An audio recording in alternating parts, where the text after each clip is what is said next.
चला तर आज आपण करणार आहोत चमचमीत एग रोल आणि चवीला तर फारच अप्रतिम असा लागतो। तुमच्या मुलांना तर नक्कीच आवडेल। लहान मुलांना खूप जास्त आवडणारा हा प्रकार आहे आणि तुम्ही जर या पद्धतीने तुमच्या मुलांना करून द्याल तर त्यांना नक्कीच आवडेल आणि पुन्हा पुन्हा याच पद्धतीने करून मागतील।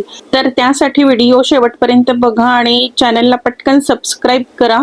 चला तर आता वेळ न घालवता पटकन रेसिपीला सुरुवात करूया। चला तर सर्वात आधी आपल्याला इथे या भाज्या कट करायच्या। यामध्ये मी गाजर, कोबी आणि कांदा घेतलेला आहे। तर तुम्हाला किती प्रमाणात करायचं आहे त्यानुसार तुम्ही इथे भाज्यांचं प्रमाण घेऊ शकता। तर इथे मी गाजर असा लांब लांब चिरून घेतलेला आहे, कांदा सुद्धा चिरून घेतलेला आहे आणि इथे कोबी सुद्धा आपल्याला अशा पद्धतीने लांब चिरून घ्यायचा आहे। कांद्याचे मी लेयर्स वेगवेगळे केलेले आहेत। आता इथे भाज्या कट करून झालेल्या आहेत। आता इकडे आपल्याला एक डो तयार करायचा आहे। त्यासाठी मी इथे 1.5 कप गव्हाचं पीठ घेतलेलं आहे। तुम्ही नुसतंच गव्हाचं पीठ घेऊ शकता किंवा नुसतंच मैदाही घेऊ शकता, पण मी यात थोडासा मैदा घातलेला आहे। तर अर्धा कप मी यात मैदा घातलेला आहे। आता चवीनुसार आपल्याला यात मीठ घालायचं आहे, थोडंसं मिक्स करून घ्यायचं आणि आता याच्यामध्ये आपल्याला थोडं थोडं पाणी घालून याचा सॉफ्ट असा डो तयार करायचा आहे। जे जसं आपण चपातीसाठी करतो तसाच डो तयार करायचा आहे। तर आता इथे मी हा डो तयार करून घेतलेला आहे आणि बघू शकता तुम्ही अगदी याच पद्धतीने आपल्याला तयार करायचा आहे। आता याला झाकून आपल्याला 10 ते 15 मिनिटांसाठी साईडला ठेवायचं आहे, तोपर्यंत आपल्याला पुढची तयारी करायची आहे। तर आता इथे आपल्याला स्टफिंग तयार करायचं आहे। त्यासाठी मी एका पॅन मध्ये 1 ते 2 टेबलस्पून तेल घेतलेलं आहे।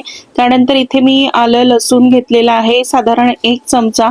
तेल गरम झाल्यानंतर आलं लसूण आपल्याला तेलामध्ये घालायचं आहे। त्यानंतर हा कांदा घालून घ्यायचा आहे आणि कांदा इथे आपल्याला 1 ते 2 मिनिटच परतून घ्यायचा आहे, खूप जास्त परतायचा नाही। आणि त्यानंतर लगेच आपल्याला याच्यामध्ये घालून घ्यायचं आहे चिरून घेतलेला कोबी आणि कोबी सुद्धा इथे आपल्याला 1 मिनिटच परतायचा आहे, खूप जास्त परतायचा नाही। ह्या भाज्यांमधला क्रंच आपल्याला तसाच ठेवायचा आहे, पूर्णपणे याला आपल्याला इथे शिजवायचं नाही आहे। आता कोबी सुद्धा मी इथे थोडासा परतून घेतलेला आहे। आता यात घालायचं आहे आपल्याला गाजर।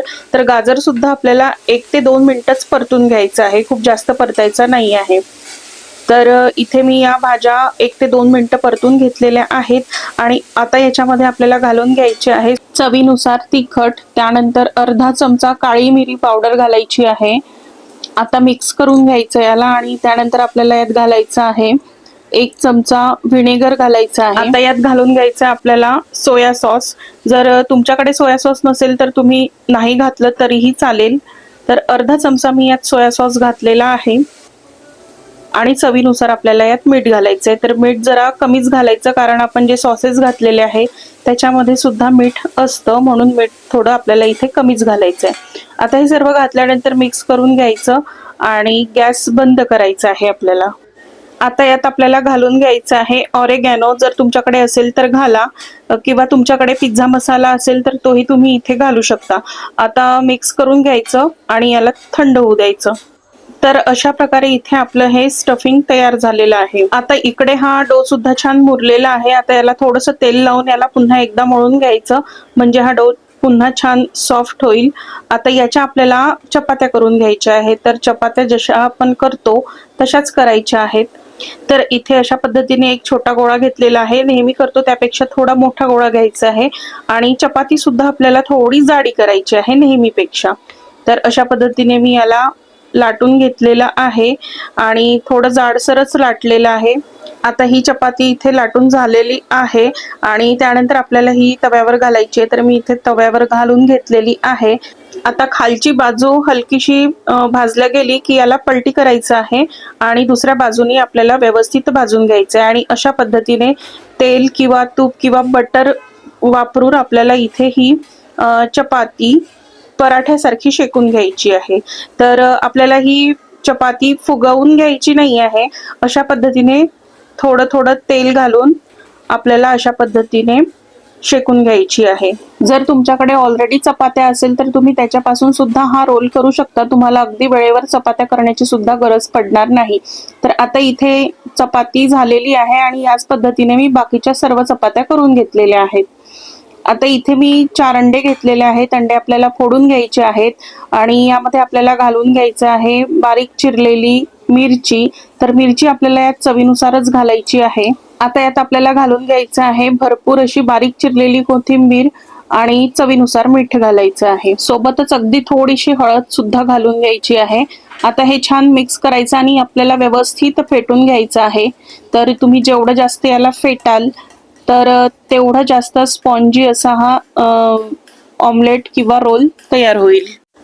आता इकडे आपल्याला तव्यावरती थोडंसं तेल घालायचं आहे आणि याच्यावरती आपल्याला 2-3 चमचे हे बॅटर टाकायचं आहे आणि तव्यावरती पसरवून घ्यायचं आहे.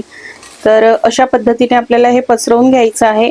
आणि आता याच्यावरतीच आपल्याला आता ज्या आपण चपात्या तयार करून घेतल्या ती चपाती आपल्याला याच्यावरती ठेवायची आहे. तर याला ही चपाती छान स्टिक होते, अजिबात निघत नाही.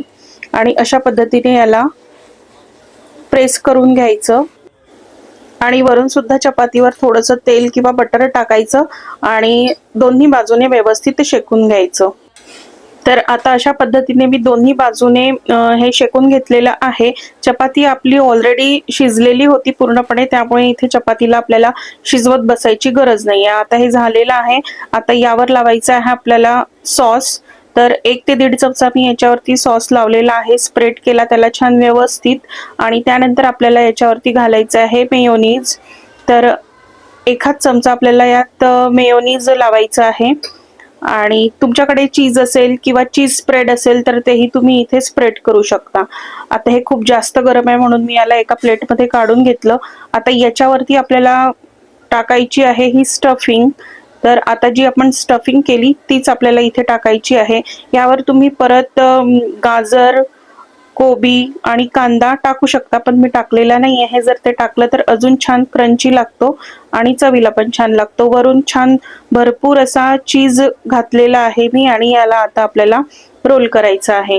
तर आता याला आपल्याला पुन्हा शेकायची गरज नाहीये. तुम्हाला वाटत असेल तर तुम्ही थोडंसं बटर लावून शेकून घेऊ शकता, पण हे इतकं गरम आहे की यात जे आपण चीज घातलं आहे ते मेल्ट होऊन जाईल. त्याच्यामुळे मी याला पुन्हा शेकून घेतलेलं नाही आहे. आणि अशा पद्धतीने आपला हा रोल तयार झालेला आहे. तर या पद्धतीने तुम्ही हा एग रोल नक्कीच ट्राय करून बघा. तुमच्या मुलांना नक्कीच आवडेल. आणि कसा वाटला आजचा व्हिडिओ कमेंट करून मला नक्की सांगा. व्हिडिओ आवडला असेल तर व्हिडिओला लाईक करा, शेअर करा, माझ्या यूट्यूब चॅनलला सबस्क्राईब करा. फेसबुकवर पाहत असाल तर पेजला फॉलो करत राहा. भेटत राहू अशाच नवीन नवीन रेसिपीज सोबत. तोपर्यंत बाय, धन्यवाद.